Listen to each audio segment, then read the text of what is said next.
నీ ప్రత్యేకత గురించి వివరించు. నా పేరు సంయుక్త అక్షరం. నా హల్లుకు వేరే ఒక హల్లు ఒత్తుగా వస్తుంది. అనగా నేను సహాయం చెయ్యనిది ఆ పదం సరిగా వినిపించదు, పూర్తిగా అర్థవంతంగా ఉండదు. నేను అటువంటి పదాలతో సహాయకారిగా స్నేహంగా ఉంటాను.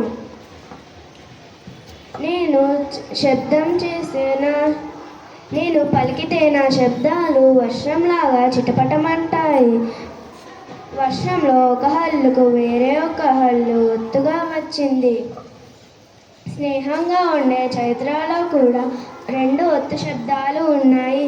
మన మేడం పేరు ప్రియదర్శిని మేడం. ఆ పేరులో కూడా ఒక హల్లు 2 ఒత్తు శబ్దాలు ఉన్నాయి. గమనించారా? అందుకు నేనే గొప్ప. మా ఇద్దరికన్నా బాగా వయ్యారంగా చేశానన్నావు కదా, అసలు ఏమిటో వివరింపుము.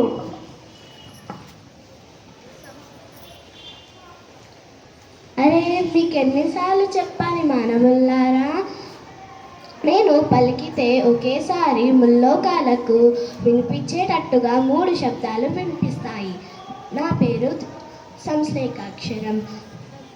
ముల్లోకాలకు అమ్మ జగన్మాత కూడా స్త్రీయే కదా. స్త్రీలో మూడు ఒత్తు అక్షరాల శబ్దాలు ఉంటాయి. అందుకని విన్నారా? తెలిసిందా నా ప్రత్యేకత? ఇంకా చెప్పమంటారా? మన పాఠశాల మన రాష్ట్రంలోనే కాక మహారాష్ట్రలో కూడా విరాజిల్లుతుంది. అందుకనే నేనే గొప్ప. మన రాష్ట్రంలో మహారాష్ట్రలో కూడా ముచ్చటగా 3 శబ్దాలు వినిపిస్తాయి. సరే, మన కల్పవల్లి వర్ణమాలని అడుగు, తెలుసుకుందాం ఎవరు గొప్ప. ఏమిటి మీ గొడవ? మీరందరూ స్నేహితులే కదా. మీరందరూ గొప్పవాళ్ళు.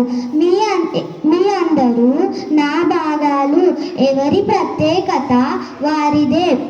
మీరే కాదు, నాలో చాలా భాగాలు ఉన్నాయి. తేలికగా పలికే సరళ పదాలు, నేనున్నాను అంటూ ఒత్తి పలికే ఒత్తక్షరాలు, అల్ప ప్రాణాక్షరాలు, మహాప్రాణాక్షరాలు, ఇంకా చెప్పుకుంటూ పోతే నాలో వర్ణాలు వర్ణనాతీతం. నేను లేకపోతే తెలుగు భాష లేదు. కనుక మీరందరూ నా భాగాలే. ధన్యవాదాలు.